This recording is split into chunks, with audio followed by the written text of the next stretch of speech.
abonnez-vous gratuitement sur votre chaîne Lourde Production HD. Combattant le lot Kolobela parce que Bez ezali mingi Gentini Ngobila Golden Pays. Chaque jour ma révélation Zobima.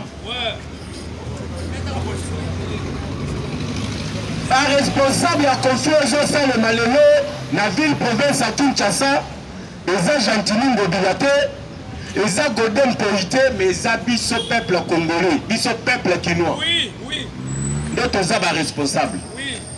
Tokomeka kolobela ngo lelo tokolobela ba manifestation anti-Monisco na Beni, Butembo et s'élargit le comité na Goma.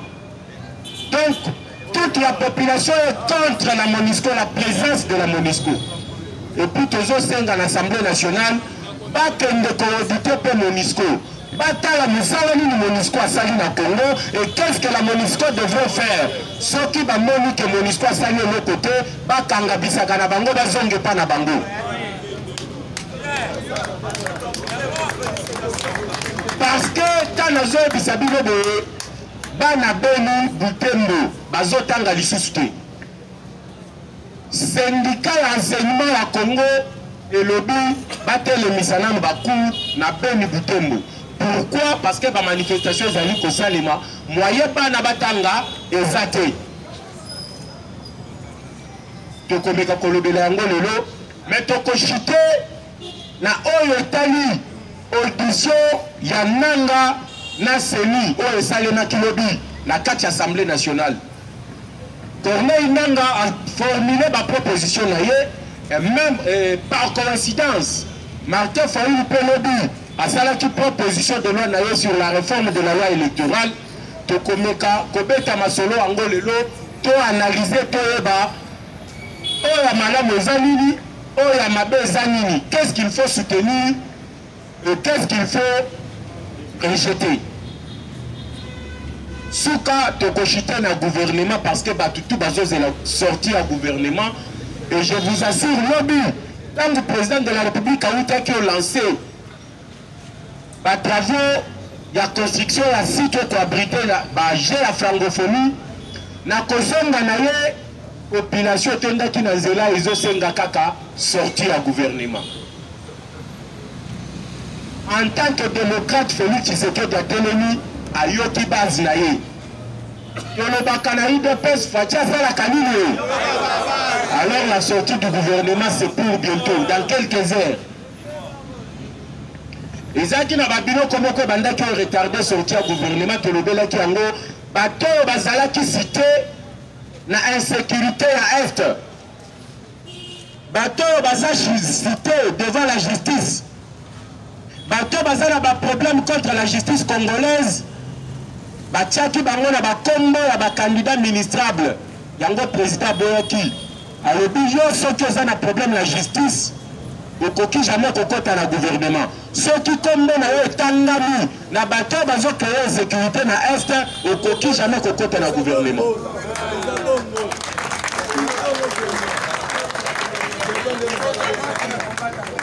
Voilà pourquoi gouvernement ezwaki mois 2 mois oyo bazo harmoniser. Mais ma kambutu aussi si tout va bien, le lotolobi gouvernement et Kobima. Mais tout dépend du président de la République. Alors si l'ordre du jour est adopté, chers combattants, Toto Mbouromisapili Balo Nikolo Toganga base. Base. UDPS Viva. Viva. Godon Poyaza Moïbi Moulé. Godon Poya Commission Assemblée provinciale de Kinshasa, Église Naé. Le lot fait que l'Assemblée provinciale de Kinshasa. Nasima bâtiment oyo ezali ko abriter Assemblée provinciale de Kinshasa, Godem Poya ezali ko tenga bâtiment annexe oyo ezui misolo ya $512,000 pour la kotonga bâtiment wana comme annexe pour te abriter ba bureau ya ba commission provinciale ya Assemblée provinciale de Kinshasa. Mais chose grave, passation au marché public, oh, il fallait qu'elles aient approuvé par le directeur provincial de la passation du marché public et ça limité Godin Mpoyi a vu marché wana, a vu 512 000 $ à Pesiango, interprète naye personnel, Oyo a interprété l'église naye, UDPS Viva. A vu Bongo, a Pesi, na interprète. Bato bazo sala misala kuna, baza bandimi ya église naye. Donc, l'Assemblée provinciale de Kinshasa est comme l'église, il y a Godin Mpoyi. Godin Mpoyi, abimisi mbongo na caisse ya l'État. Alors, nous avons financé la construction, les travaux de construction de bâtiment. Ayebisi ba député mbongo ezate. Tant que bakopé sabiso mbongo à faire de fonctionnement, to kolongola na mbongo à faire de fonctionnement.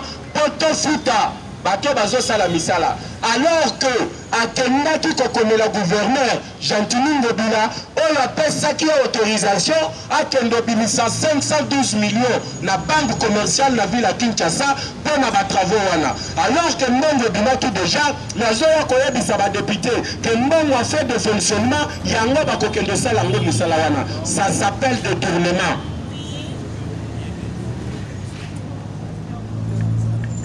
À chaque fois, Balingi va interpeller le ministre et le gouvernement Godin Mpoyi. Il y a Jean-Tini Ngobila. À chaque fois, Balingi va député va clair sur la gestion de la ville de Kinshasa. Jean-Tini Ngobila, Godin Mpoyi, Moutozo, Telema, Moutouani Bosso, pour à côté le député. Dans la 4 assemblées provinciales de Kinshasa, il y a plus de 35 députés provinciaux. Oyo bazobenga manakombo ya dynamique Jean-Tini Ngobila. Yokana le député à quelle assemblée provinciale au lieu ya kokende ko légiférer au lieu ya kokende ko contrôler Jean-Tini Ngobila bango moko ba mipesi kombo dynamique Jean-Tini Ngobila.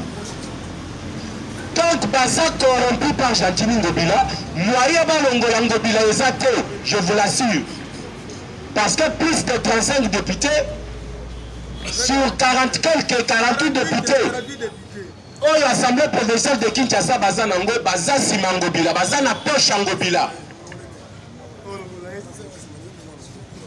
neti pétition yucho sale mapote Godin Mpoyi alongwa Ngobila pesi bango 12 000 balles à chacun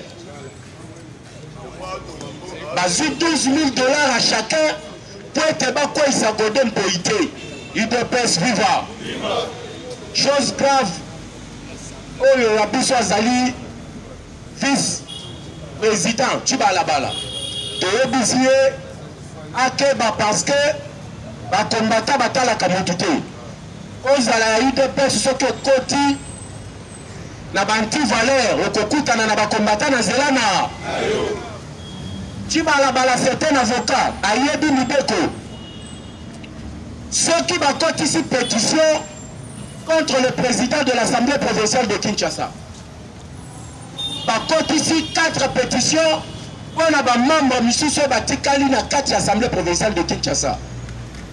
La loi prévoit le mécanisme et la convocation de la plénière. La loi dit ceci, ceux qui sont visés par des pétitions, les alliés directeur et administration assemblée provinciale, il y a convoqué plénière. Mais chose grave, Chibalabala, on a qui 12 000 $ de Jean-Tini Ngobila en tant que vice-président. Il y a visé par la pétition à quelques convoqué plénière pour examiner pétition à Godin Mpoyi. Voilà pourquoi je félicite les députés provinciaux au basu courage. Il y a qu'à saisir Cour de cassation, en même temps va saisir le Conseil d'État pour être annuler décision et réhabiliter Godin Mpoyi. Mais combattant, il faut zongi ça. Parce que c'est la bonne nouvelle. Et ça c'est une bonne nouvelle. Pas annuler décision, il y a Kozongi Godin Mpoyi en tant que président de l'Assemblée provinciale de Kinshasa. Parce qu'aujourd'hui, si la ville de Kinshasa est par terre, c'est grâce à Godin Mpoyi et Jean-Tini Ngobila. Ngobila n'a pas une vision, il y a ville à Kinshasa. Ngobila n'a pas de projet pour la ville de Kinshasa. et tout ça faute na bino bato botelemi awa nazoloba ngo bien eza faute na biso bato totelemi awa biso nde tovote badepute provinciaux wana mpo bakende na kati ya assemblée provinciale.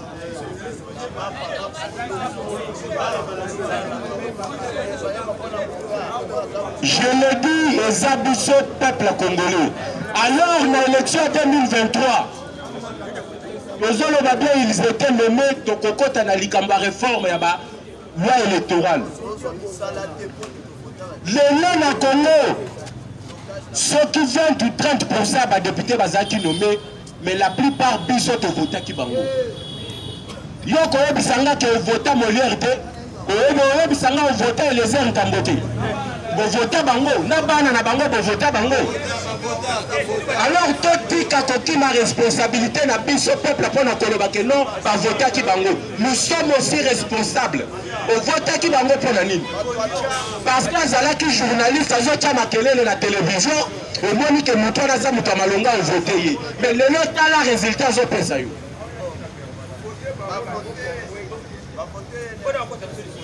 Aujourd'hui, qui n'a pas voté Moukeba et Nalingwala? Nani a voté Eti? Okoye Bisanga Peke Moukeba et Banomaye. Okoye Bisanga Daniel Saf Banomaye. Christelle Vanga Banomaye. Et les Ntambe Banomaye. Parce que vous votez Bango. Mais quand le résultat est un spectacle, vous avez fait dans la assemblée provinciale. Donc, vous avez fait la pétition. En attendant que après pétition, on a besoin de 12 000 $ à chacun. Alors que Yozo Kemba Lukamwa lui pas 200, quand la journée Zomona Yangoute. L'UDPS viva. Alors, chers combattants, il n'y a pas qu'à monter au voter en 2023, ce qui est l'élection Kozala. Donc, comme on a place à l'élection, ce qui est Kozala. Mais là, nous sommes à l'Assemblée provinciale. Tous ceux qui ne peuvent point par point. Il n'y a pas monté au voter, chers combattants. De voter Batou, parce que ça Moulouba, il n'y a pas ça Moulouba au voter. Au voter Moutou, parce que tu es Moussoaïli, Moutou Aza Moussoaïli au voter. Au voter Moutou, parce que Aza Moutouban, nous ne pas Aza Moutouban de voter. Mais t'as le résultat, les lots. Regardez le résultat. Le spectacle est comme notre gouverneur n'a vu ce naïe. Dans le but, ce que Moni Balen a yébisi que nos crocodiles n'a pas yazobela. Au théâtre mbeten di melaï. Parce qu'il y a mouton vivakana crocodile chaque jour. Vice-gouverneur na gouverneur bazalak ensemble chaque jour. Ceux qui vice-gouverneur à lobby. Il ne peut pas ezali na budget te eza na yango te. Na ko dénoncer yango botala ba mituko ya ba moteur ya 3 pneus. Oyo memaka basalite ba koma kini bopeto. Botala na suka wana ba koma ka kini bopeto na suka fondation Mututel. Oh. Yebisanga imut moi moto wana, moi mutuka wana eza na compte ya gouvernement ou soit eza na compte ya fondation ya moto wana.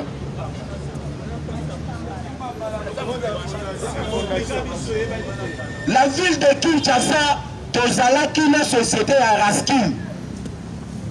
Pour l'assainissement de la ville à Kinshasa. Ngobila oye ya koya ko appuyer Raskin à rendre ville Kinshasa comme propre. Aye ko créer Kimbopeto, oyo a nommé coordonnateur.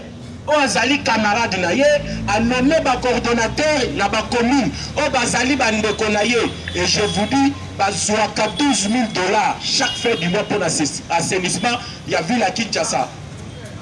Mbongo ne kendaka wapi? Par chaque commune bazwaka 12 000 $ le mois. Mais nous avons toujours mon yangote. Kin Bopeto ezana arrêté à ta mon côté on de bilabinisa que non na binisi arrêté pour na constituer Kin Bopeto. Mais chose grave et loko ezana soubassement juridique et loko ezana soubassement administratif té. Mais Ngobila a nommé coordonnateur par arrêté. Tala ignorance en Ngobila. Et nous, qu'on a un sous-bassement administratif. Qui ne veut pas tout. Mais aux ont nommé coordonnateur par arrêté. Et coquille ça le matin. Aujourd'hui, ça va député provincial Bakeba. Ngobila a voté au suffrage universel indirect. Bino va député qui a voté Bino par suffrage universel direct. Bino va na compte à rendre devant la population.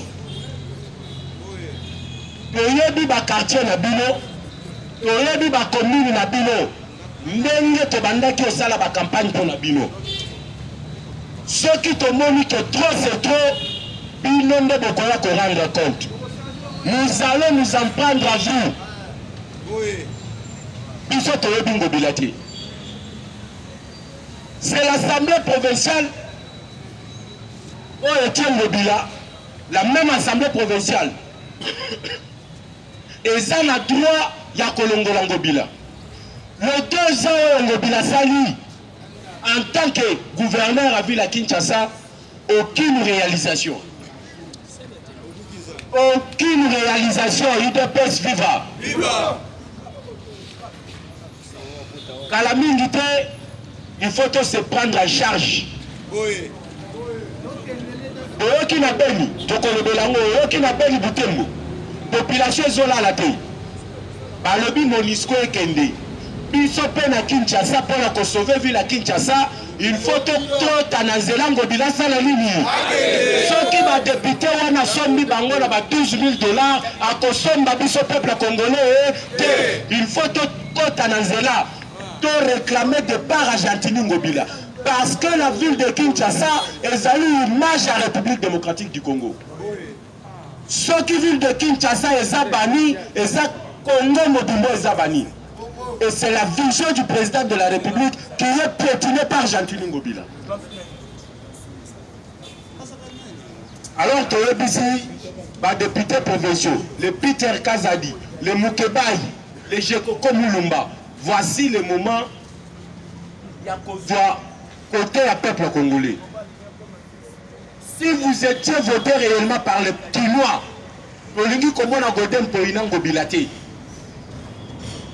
ceux qui vont salir en côté, Bissomoko, donc se prendre en charge. Les hommes ont été combattants. Manifestez ceux qui ont été d'accord. Manifestez ceux qui ont été par l'Argentine.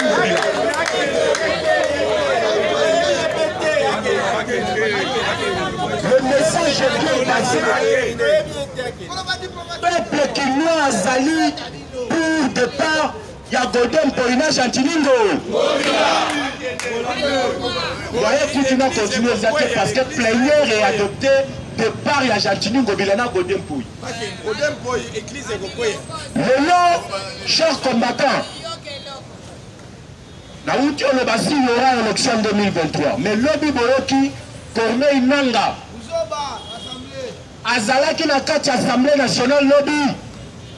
On a copié un rapport et un cycle électoral il y a de 2012 à 2018. Corneille Nanga lobby, élection, cycle on a il y a qui $1 milliard. Oh, bah ça là qui peut organiser élection. Alors 50%, il y a même qui na trésor public et qui na identification, il y a des électeurs, autobengi, enrôlement.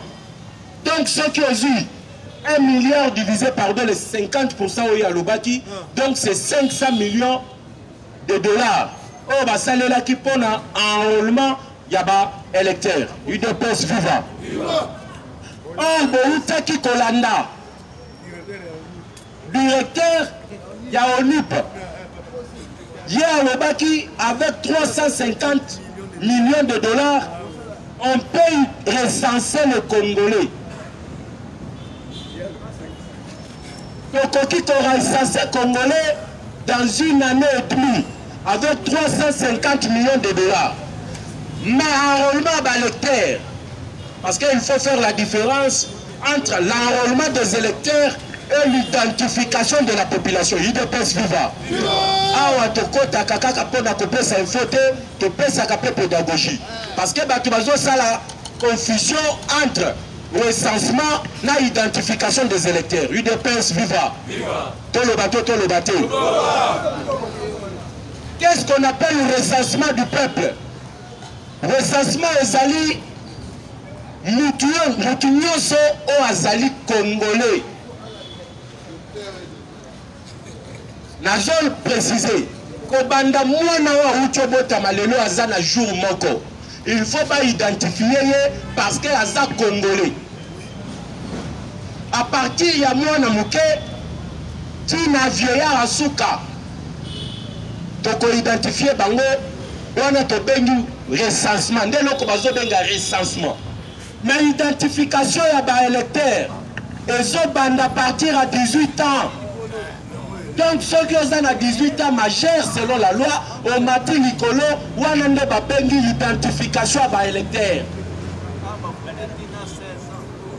Mais si ceux qui toquent l'identification par l'électeur pour utiliser 500 millions de dollars. Or, le recensement à Congolais tout, même moi, un jour, ça coûte 350 millions de dollars. Donc, aucun de la recensement, aucun de l'identification par l'électeur. Combattant, tout bandana recensement, aucun de l'identification par l'électeur.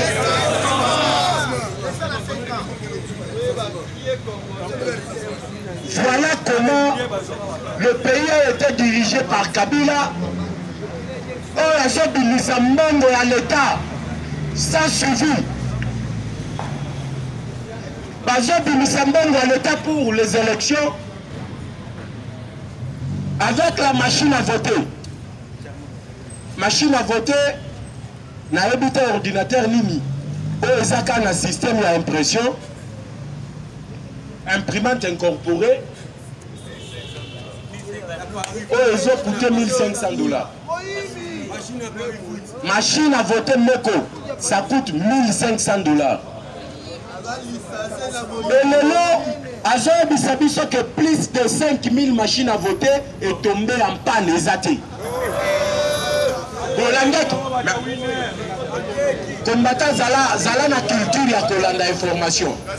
Nanga lobi Zala qui devant les députés. Les députés va poser 89 questions à répondre le lundi. ABC Zonga lundi a répondre à 82 questions. Nanga Zamoïbi Moulé. À chaque fin du mois, trésor public et Zobimissa, 1 million de dollars pour la conflit à Bajan Seni. Chaque fin du mois. Tala de 2012, chaque fin du mois, 1 million de dollars et Zobima. Pour la paye, il y a Bajan Seni.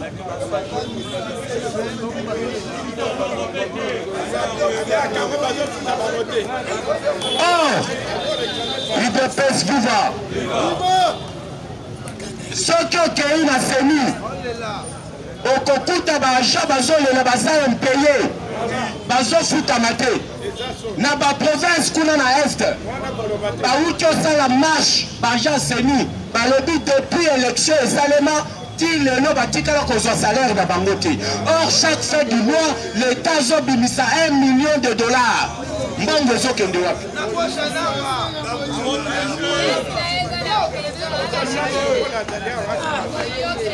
Yango na yebisa kibino lobi bato ebele bazo kangama pose la sortie à gouvernement parce que le ministère de la justice eza ya bicho wana toko conjuguer le verbe mukwata au temple. Est-ce que vous dites conjuguer yango? Abonnez-vous gratuitement sur votre chaîne Lourde Production HD.